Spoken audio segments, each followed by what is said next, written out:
Hey guys, and welcome back to a brand new video. So if you're passionate about skincare and sleep products that are effective yet affordable, then this is the channel for you. So please do make sure you subscribe down below and join our little skincare family, and also please do give this video a massive thumbs up because it really does help me out. And so without further ado, let's get on to today's video. And welcome to day 5 of 6 days of Face skincare reviews. But don't worry if you are just joining us now, these videos are in no particular order and I'm making a playlist as I go, so just sit back, relax and watch Face get brutally honest reviews. And today we have the Hydration Station Booster with HA. What a mouthful. Priced at £18 or $20, Face market this product to be uniting two types of hydrolyzed hyaluronic acid, hydrating both the skin surface and layers beneath to quench skin's thirst. And so before we get into the formula, let's talk about the packaging and overall look of this product. And when I purchased this, I stupidly didn't look at the volume of milliliters this product contains, because anything that says hydration in it, I'm just like a sucker and it goes straight in my basket. But this bad boy is only 15 milliliters. Yeah, it is blooming tiny. But let's not give up hope yet, guys, because what is that saying? Big things come in small packages. So even though when I opened the box I was like, oh, that's not very big, that's not going to last me a long time, but I still remain quite optimistic. The look of the bottle looks super cute. It has like this bizarre press down pump style pipette instead of like the normal common suction ones, which, you know, I liked it. I actually thought it was quite quirky, and thankfully the product comes in a cardboard box so we can easily recycle that, and the bottle is actually clear plastic so we can also recycle that as well. So yeah, overall it's a cute little bottle, but really what is in this formula that makes it £18? And looking at the ingredients list, it's pretty compact because it only has 12 ingredients in there, which for me personally, if I see a product and it has a massive ingredients list, I'm sort of more eagle-eyed at trying to spot out the bad ingredients in there, and sort of the concept of a really good formula just goes out the window for me. And I know that's not the case, but I'm just like, there's so many ingredients in there, like there must be something bad, mustn't there? So when it's small, I'm sort of like, oh, okay, you know, we've got an actual like quite a good formulated product here. And the first ingredient is water, which is super common in so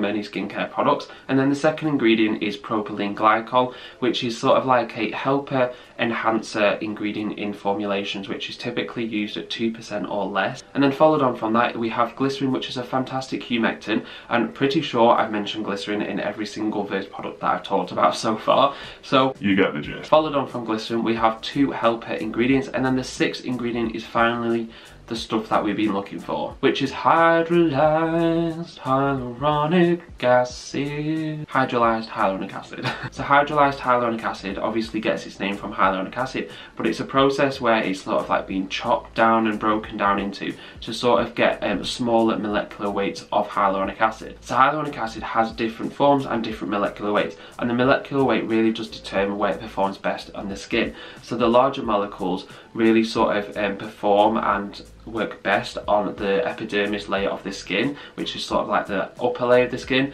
and then the smaller molecules can just sort of like perform really good on the dermis layer, which is the deeper layer of the skin. And then we have sodium hyaluronate, which is the 7th ingredient in this formula, which is actually the salt form of hyaluronic acid. And now sodium hyaluronate is sort of the most common hyaluronic acid because it's easier and it's cheaper to formulate into skincare products. There's a lot of conflicting reports in the difference of molecular weight from sodium hyaluronate to hyaluronic acid, but they pretty much have the same weights. They're just sort of really sort of getting to work and perform at the very best on the top layer of the skin, giving that sort of hydrated and plump look. And then following on from that, we have a very odd ingredient which I've actually never heard of before, so I had to Google it and find out what on earth it is. So it's the Indian cress flower extract, which isn't the scientific name, but I'll leave the scientific name down there because I am not pronouncing that, like absolutely not. We're not even going there, guys, come on. But research suggests that it's used for anti-aging and skin brightening properties, so I'm not really mad at that. And we also have 2 preservatives and then citric acid, which is a really gentle form of AHA to get rid of the dead skin cells. Overall, it's a pretty simple formula which has similarities to the likes of the ordinary hyaluronic acid,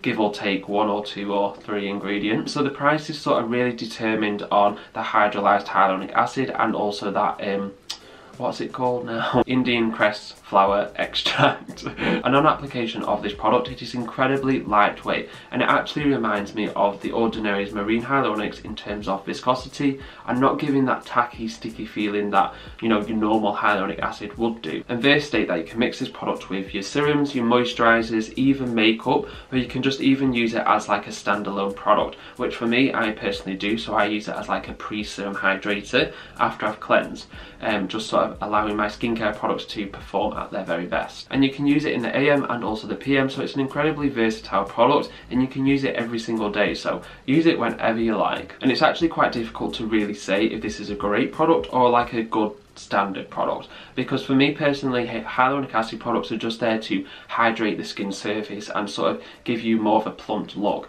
It's not going to have dramatic visible results for your skin like a serum or like a moisturizer would do, or anything like that. So it's quite difficult to sort of determine the differences between like the ordinary hyaluronic acid to the Versed Hydration Station Booster, or, you know, a really sort of more advanced and more expensive hyaluronic acid, because they pretty much have the same purpose and the same job to do. So it just sort of really does depend on whether you feel like you need to, you know, spend more money on a hyaluronic acid, or whether you sort of want to, you know, go for a cheaper alternative. At the end of the day, it's all about skin hydration, which is incredibly important to our routines. But like I said before, it's up to you what you're willing to pay for a hyaluronic acid product. So with that being said, I hope you've enjoyed this video and it's been informative in some sort of way. And yeah, I will see you tomorrow for another Versed skincare review. See you later, guys.